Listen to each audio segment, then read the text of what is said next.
Hello everyone, welcome to Simplest Biology Hub. I am Sharmila and today we are going to discuss about the tRNA or transfer RNA, the topic of molecular basis of inheritance, the third type of the RNA. RNA के दो types हमने already देखे, mRNA that we call the messenger RNA, rRNA we call the ribosomal RNA, and that is the third one, that is the tRNA that we call transfer RNA. It is the smallest type of the RNA. कभी कभी MCQ में question पूछे जाते हैं कि सबसे बड़ा RNA कौन सा है, तो सबसे ज़्यादा क्वांटिटी में जब पाया जाता है वो सबसे बड़ा, तो सबसे ज़्यादा क्वांटिटी में मिलता है आपका राइबोसोमल RNA, टोटल 80% मिलता है, तो वो सबसे बड़ा RNA। और ये सबसे कम क्वांटिटी में भी आ जाता है और सबसे छोटा रहता है, साइज़ में सबसे छोटा है, that's why it is called the smaller RNA। तो अगर ऐसा क्वेश्चन बनता है तो the answer is tRNA, transfer RNA, explain by Robert Holley et al in 1965। इनके द्वारा tRNA को डिस्कवर्ड किया गया था, एक्सप्लेन किया गया था। यहाँ पे उसकी डायग्राम हमने ड्रॉ करी है, इसका वन पार्ट अभी एक्सप्लेन करेंगे। Firstly we know about the transfer RNA, क्या होता है। tRNA is soluble in 1 ml of NaCl, so it is called soluble RNA. NaCl क्या है हमारा, नमक का पानी। 1 ml ऑफ नमक के पानी के अंदर हम उसको डिज़ोल्व कर सकते हैं, ये डिज़ोल्व हो जाता है आसानी से, इसलिए उसको सोल्यूबल RNA भी कहा जाता है। साइज़ में सबसे छोटा रहता है। इट्स मॉलिक्यूलर वेट ये है 23,000 to 30,000 डाल्टन। 23,000 to 30,000 डाल्टन इसका मॉलिक्यूलर वेट होता है। एंड टोटल RNA के it is about 10 to 20% of total RNA। Cell के अंदर जितना भी RNA होगा उसके 10 to 20% आपका tRNA मिल जाएगा। Why we called it the tRNA? Because it transfer the activated amino acid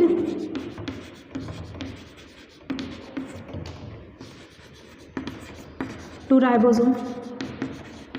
ribosomal RNA के पास rRNA के पास एक्टिवेटेड अमाइनो एसिड को ला के देता है। अब ये क्या करता है, हमने देखा कि सभी RNA आपके प्रोटीन सिंथेसिस में हेल्प करते हैं, तो ऑब्वियसली ये भी प्रोटीन सिंथेसिस में हेल्प कर रहा है। तो प्रोटीन क्या बोला हमने, प्रोटीन इज़ द मोतियों की माला और मोती is nothing but the amino acid. तो ऐसे अमाइनो एसिड जो एक्टिवेटेड है उन मोतियों को बीन के कौन दे रहा है, हमारा tRNA दे रहा है। tRNA उसको बीन के ला रहा है राइबोसोम के पास, और राइबोसोम उसको जॉइंट करके माला बना रहा है, मीन्स मोनोमर को जॉइंट करके पॉलीमर बना रहे हैं प्रोटीन का। तो transfer RNA activated amino acid को पकड़ के लाता है। कहाँ से पकड़ के लाता है, साइटोप्लाज्म से, क्योंकि सब प्रोसेस कहाँ होगी, साइटोप्लाज्म में होगी। हम आगे देखेंगे वीडियोस में प्रोटीन सिंथेसिस की प्रोसेस को, बट तो भी उसके पहले ये हमें पता होना चाहिए कि rRNA, tRNA और mRNA प्रोटीन सिंथेसिस में हेल्प करते हैं एंड प्रोटीन सिंथेसिस की प्रोसेस होती है साइटोप्लाज्म में।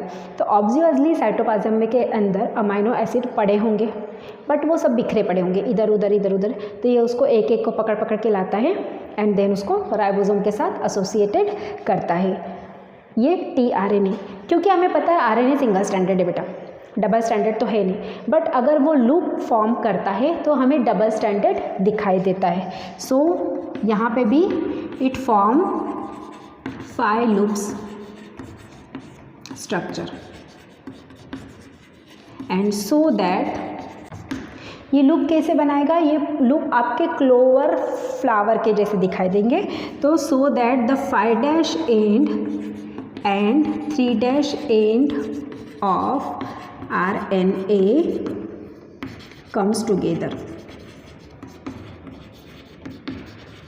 अब यहाँ पे स्ट्रक्चर देखो बेटा, ये 5' एंड है और 3' एंड है। ये क्या करा इसने, ये लूप फॉर्मेशन करा, तो लूप फॉर्मेशन करने के लिए 5 लूप है टोटल, 1 2 3 4 5। लूप फॉर्मेशन करते समय क्या हो गया, इस तरह से लूप बनाए उसने कि आपका 3' एंड और 5' एंड पास पास में आ गया। और अगर हम इसको देखते हैं तो ये कैसे दिख रहा है हमें, ये क्लोवर लीफ जैसा दिख रहा है। Clover leaf is nothing but long. Long देखिए हमने, तो लॉन्ग में किस तरह का नोटिफिकेशन दिखता है, कैसे 4 हमें उसके ये ओपनिंग दिखते हैं और एक डंडा दिखता है, ये डंडा और उसकी ये 4 फ्लावर जैसा स्ट्रक्चर, तो ये कहलाता है clover leaf model of tRNA का क्लोवर लीफ मॉडल कहलाता है। किसके द्वारा एक्सप्लेन किया गया रॉबर्ट हॉली एट ऑल के द्वारा इन 1965 में। और यही वाला मॉडल आपका एक्सेप्टेड है जो प्रोटीन सिंथेसिस में एक्चुअली वर्क करता है। तो ये जो मॉडल्स हैं इसके बारे में हम अब यहाँ पे देखेंगे। यहाँ पे देखो ये जो पार्ट है जहाँ पे उसने बेस पेयरिंग की है, जहाँ पे उसने पेयरिंग की है डबल स्टैंडर्ड की तरह हमें दिखाई दे रहा है, इसे स्टेम कहा जाता है and that is the unpaired nucleotides. इसे लूप कहा जाता है, ये स्टेम वाला पार्ट और ये लूप वाला पार्ट। अब इसके बारे में हम यहाँ पे डिस्कस करेंगे। टोटल कितने आर्म हैं इसके, टोटल 5 आर्म हैं। तो एक एक आर्म को यहाँ पे लेते हुए डिस्क्राइब करेंगे बेटा।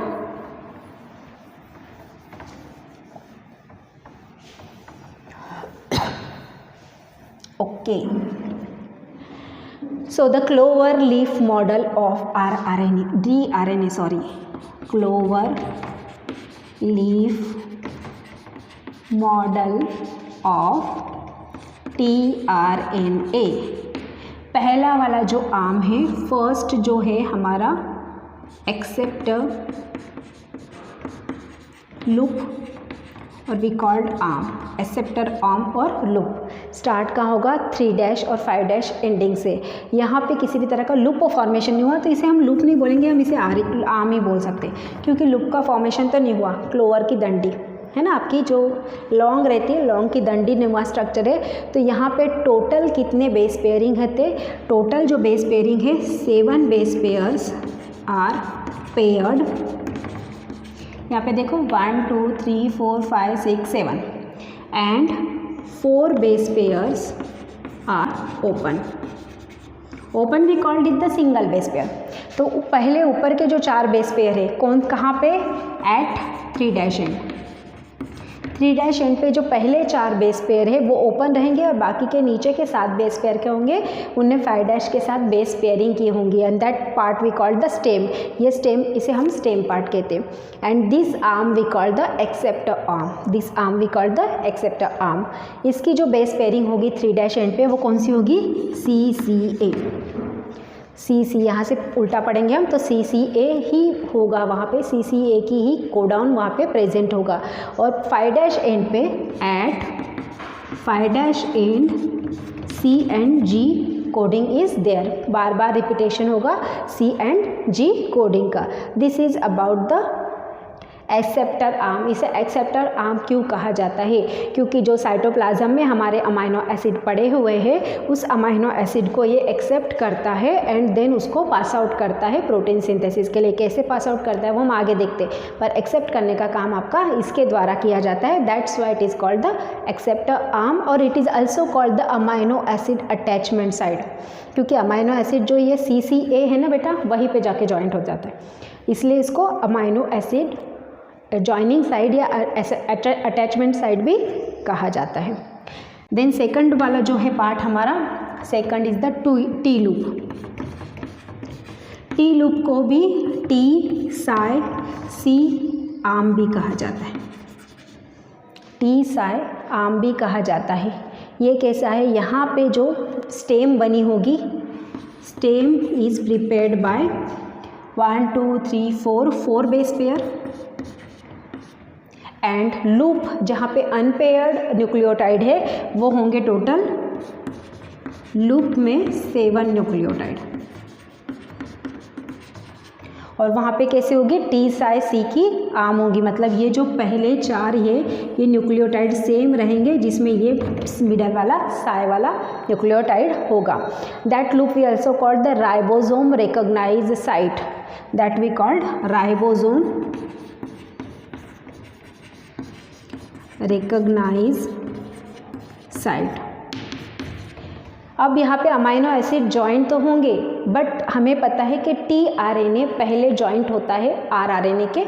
rRNA जब हमने पढ़ा था तो वो देखा था कि लार्जर जो सब यूनिट है, लार्जर सब यूनिट से tRNA जॉइंट हो रहा है।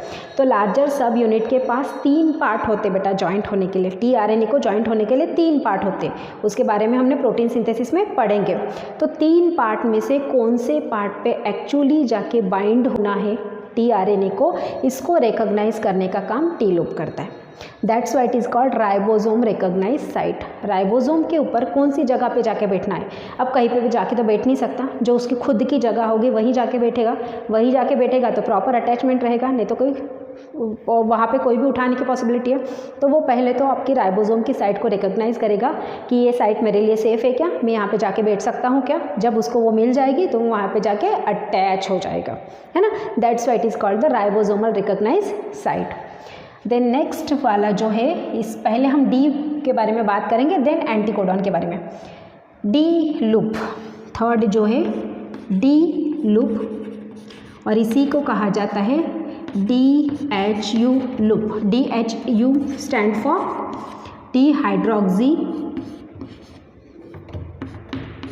Dihydroxy uridine. इसी लूप को कहा जाता है डाईहाइड्रोक्सी यूरिडीन। इस लूप का सेकंड नेम है अमाइनो एसिड रिकॉग्नाइजेशन साइट।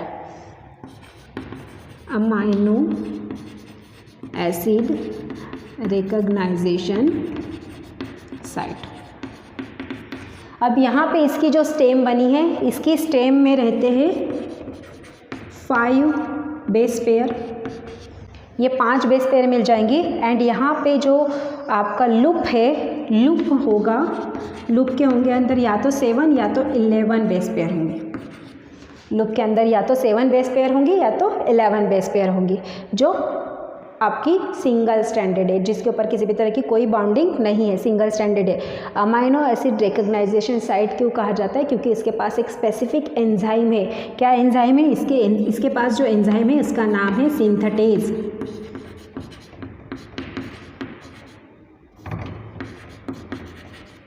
इसका नाम है सिंथेटेज। सिंथेटेज नाम का एंजाइम क्या होगा? जब ये एंजाइम एक्टिवेट हो जाएगा, इसकी बेस पेयर एक्टिवेट हो जाएगी, और जो साइटोप्लाज्म में अमाइनो एसिड पड़े हैं इधर उधर, तो उस अमाइनो एसिड को, जैसे अगर हम पर्टिकुलर मोती की माला बना रहे तो हमें पर्टिकुलर मोती ही चुनना पड़ेंगे, तो वैसे अगर हम पर्टिकुलर प्रोटीन बना रहे तो पर्टिकुलर प्रोटीन के लिए हमें पर्टिकुलर अमाइनो एसिड का ही सीक्वेंस बनाना होगा। तो अमाइनो एसिड का सीक्वेंस बनाने के लिए हमें अमाइनो एसिड को आइडेंटिफाई करना पड़ेगा। आइडेंटिफाई करेंगे तभी तो जाके स्पेसिफिक प्रोटीन बनाएंगे। तो ये जो DHU लूप है बेटा हमारा, जिसके पास सिंथेटेज एंजाइम है, ये एक्टिवेट हो जाता है एंड ये अमाइनो एसिड को रिकॉग्नाइज करता है कि क्या ये अमाइनो एसिड इस प्रोटीन बनाने के काम आएगा। अगर आता है तो यहाँ पे वो अमाइनो एसिड जॉइंट होता है, क्योंकि ये अटैचमेंट साइट है, और अगर नहीं आता तो वो अमाइनो एसिड इस जगह पे जॉइंट नहीं होगा। मतलब ये वाला अटैचमेंट साइट वाला काम कब करेगा? अटैचमेंट साइट वाला काम तब करेगा जब डी लूप से मैसेज आएगा कि हाँ ये अमाइनो एसिड हमारे काम का है, इसको जोड़ लो, इसको अटैच कर लो।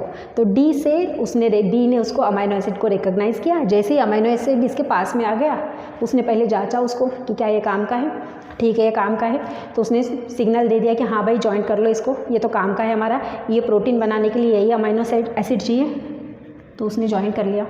एक्सेप्टर आर्म जो है हमारा, अटैचमेंट आर्म, उसने ज्वाइन कर लिया। ज्वाइन करने का पहले की प्रोसेस राइबोसोम से अटैच होगा, राइबोसोम के साइड पे जाके बैठेगा, कौन से साइड पे, और जाने के बाद फिर आपका डी लूप वर्क करेगा, कौन सा अमाइनो एसिड काम का है, ज्वाइंट हो गया। अब ये अमाइनो एसिड आपका मूव होते ये जो 4th वाला स्ट्रैंड है हमारा, वहाँ पे आ जाएगा, and that 4th strand we called the anticodon strand.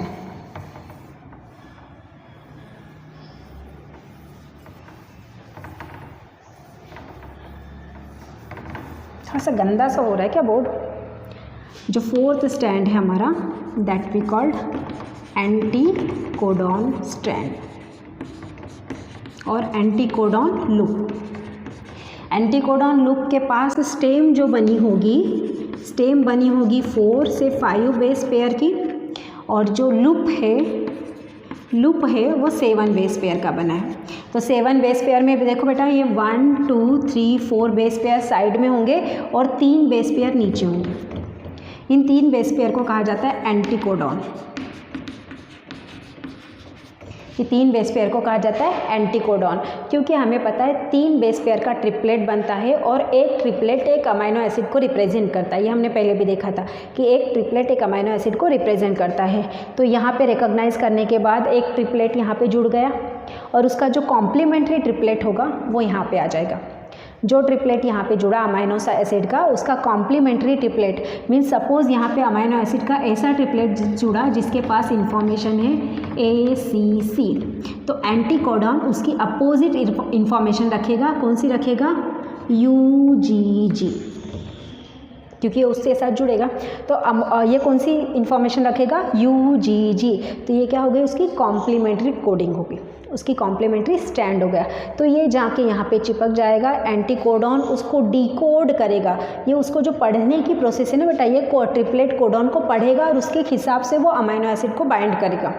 इस कोडॉन को पढ़ेगा, उसके हिसाब से अमाइनो एसिड को बाइंड करेगा। तो that process we call the decode करना। उस प्रोसेस को हम कहते हैं डिकोड करना। तो mRNA के ऊपर का जो सीक्वेंस होगा, उस mRNA के सीक्वेंस को वो डिकोड करता जाएगा और अमाइनो एसिड को बाइंड करता जाएगा। कौन सा वाला हिस्सा? एंटीकोडॉन लूप आखिरी में काम करेगा सबसे, anticodon loop. And the next is variable loop. 5वां जो लूप है हमारा, that we called variable loop. Variable loop का इतना कोई फंक्शनिंग है नहीं, इसे हम थर्ड लूप भी कहते हैं, लूप 3। ये सिर्फ है हमारा स्टेम वाला part, near about 4 to 5 base pair. Variable loop is the stem part जो 4 से 5 बेस पेयर का बना है। यहाँ पे किसी तरह की कोई लूपिंग नहीं है। ये बेस पेयर आपकी पेयर्ड फॉर्म में रहेगी। एक छोटा सा हिस्सा है जो कहीं ना कहीं आपका थोड़ा बहुत प्रोटीन सिंथेसिस में ज्वाइन होने के लिए हेल्प भी करता होगा। बाकी इसका कोई ज़्यादा फंक्शनिंग यहाँ पे है नहीं है। तो the 5th loop is the variable loop. Total जो बेस पेयर होती है हमारे क्लोवर एंड लीफ मॉडल में, so it is total base pair is near about 73 to 93। Total जो पूरे इसमें आपकी बेस पेयर होगी 73 to 93 बेस पेयर आपकी जॉइंट होगी, जो clover and leaf model of tRNA की होगी। तो this is about the structure of tRNA। बहुत छोटा सा पार्ट है RNA का, सबसे छोटा पार्ट बट सबसे कॉम्प्लिकेटेड स्ट्रक्चर सबसे ज़्यादा कॉम्प्लिकेटेड है इसका mRNA और tRNA के तुलना में। बाकी तो बेटा हमारे सीधे साधे हैं। mRNA तो बहुत ही सीधा है, कोई टेंशन वाला बात ही नहीं, नो स्टैंड नो लूप, एकदम सीधा स्ट्रक्चर है। rRNA में तो भी आपके लूप मिल जाते हैं जो bigger subunit and smaller subunit बनाते हैं। Now the function of tRNA। जो बाकी 2 RNA के जो फंक्शन है ना बेटा, वही वाले RNA के फंक्शन है। क्या है? पहला तो आएगा हेल्प इन प्रोटीन सिंथेसिस। तो ये वाला जो फंक्शन है ये तो कॉमन है तीनों के लिए, R, M और tRNA तीनों के लिए कॉमन फंक्शन एक ही है, help in protein synthesis. Second है help to recognise a particular amino acid to decode of mRNA।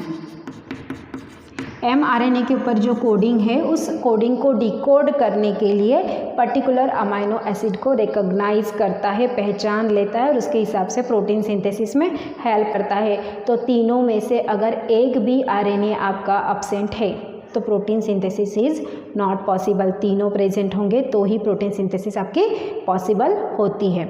This is about the tRNA। छोटा सा टॉपिक है बट इम्पॉर्टेंट है और बहुत छोटा सा RNA है जो तीनों में कम क्वांटिटी में पाया जाता है, बट काम बहुत करता है, बहुत काम की चीज़ है, क्योंकि सभी से प्रोटीन का एक्चुअल सिंथेसिस इसी के द्वारा होता है।